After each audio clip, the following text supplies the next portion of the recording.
Sunday, 27 June 1976. Air France Flight 139 takes off from Tel Aviv for Paris via Athens. 188 passengers and 12 crew are on board. In Athens, another 58 passengers board the plane, including 4 terrorists. Shortly after leaving Athens, the hijackers take control of the cockpit. They redirect the flight to Benghazi, Libya for refueling, and then to Entebbe Airport in Uganda. Landing in the middle of the night, the plane full of hostages is met by 3 more terrorists and army troops supplied by Uganda's dictator, the infamous Idi Amin.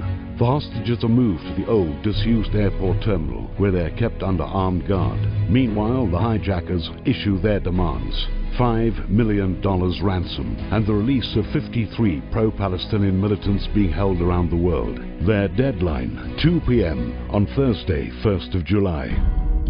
Monday, 28 June. Despite frantic diplomatic efforts from Israel, the US and even Egypt, the fate of the hostages is looking grim, and the world holds its breath. Tuesday, 29 June. In a clear echo of the Holocaust, all the Israeli and Jewish hostages are separated from the other passengers. The French captain and crew all choose to remain with the Israeli group in solidarity. Wednesday, 30 June. The hijackers release 47 hostages from the non-Israeli group, who immediately fly back to France, where they are interviewed by Mossad. Thursday, 1st of July, the hijackers' deadline. Israel, which has always refused to negotiate with terrorists, now agrees to begin negotiations. The hijackers extend the deadline to the 4th of July at noon, and they release another group of 101 non-Israeli hostages. 106 hostages are now huddled in the old Entebbe airport terminal. Their families are terrified, fearing for the lives of their loved ones. It is a dreadful time as the whole world watches the drama unfold hour by hour, and Jews around the world are very worried. From the moment news of the hijacking came in, the Israeli Defense Force had begun exploring a military option, but time was too short. Now, with a few more days available, the IDF puts together an audacious plan. Prime Minister Yitzhak Rabin and his cabinet deliberate, debate, and agonize.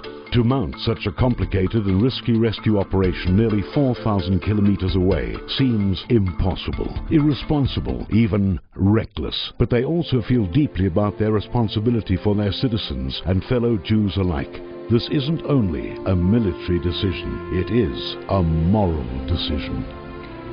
Shabbat, the 3rd of July, Israel's cabinet approves Operation Thunderbolt. Just a few hours later, a convoy takes off from Sharm el-Sheikh. They fly at an average height of just 30 meters above the ground to avoid radar detection. 3rd of July, 2300. The first Israeli plane lands at Entebbe. A black Mercedes and several Land Rovers offload and drive down the runway.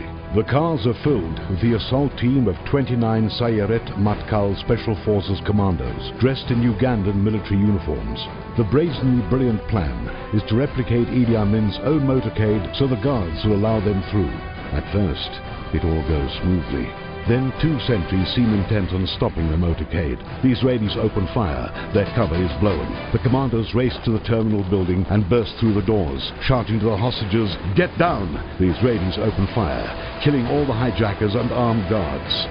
By this time, the 3 other transport planes land, miraculously stopping just short of a large pothole in the runway that would have crippled the entire mission. Armored personnel carriers roll out to provide defense as the commandos destroy 11 Ugandan MiG fighter planes on the ground, preventing an aerial pursuit. As the hostages leave the building and head for the planes, Ugandan troops open fire from the control tower, killing unit commander Yonatan Netanyahu, brother of current Israeli Prime Minister Benjamin Netanyahu. The Ugandans are quickly neutralized. Finally, with all the survivors safely aboard, the planes take off. The raid at Entebbe lasted in total 53 minutes.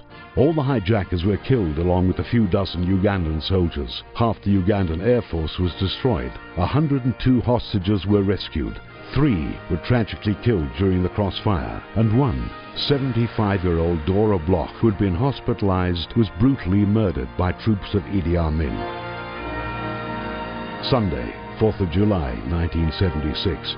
As America celebrates its bicentennial, Israel celebrates another miraculous Jewish deliverance from death and danger. The entire world is amazed.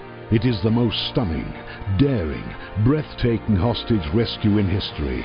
Jews around the world are filled with wonder, admiration, and pride.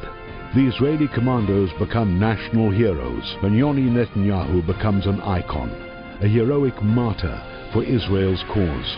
Operation Thunderbolt, now officially renamed Operation Yonatan, becomes one of modern Israel's proudest moments and the stuff of legend.